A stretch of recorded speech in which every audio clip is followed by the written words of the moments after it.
I want to talk about the mystery because I think the way that you presented it to us, especially for a book one, I just thought was so clever because it's not necessarily, Felicity is there's this sense of like, oh, is she going to be on the hook for this crime?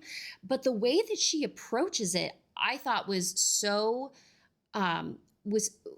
realistic in that I could actually see somebody kind of going about and figuring out who the victim is and how that victim like could have been killed, because at first she doesn't really even know the person who is found in the alley. And Mhm. so she kind of takes some context clues that she finds and begins piecing together who he is, and therefore building out about like, how did he come to be in the back of an alley. And I thought that was such a clever way to approach it, especially where she is a first time amateur sleuth kind of dipping her toe in that pool. Was that approach something that you purposefully went into the mystery with, or was that just the kind of how it organically unfolded in front of you? I think that piece was more organic.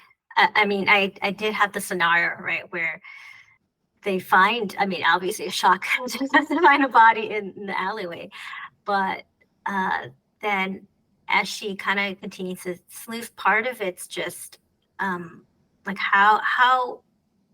how would it unfold? And to me, usually stories unfold in my head. It's kind of like a movie, and Hmm. so I think that's sort of how I was following it as I was crafting and creating it, and just really trying to put myself like in her shoes.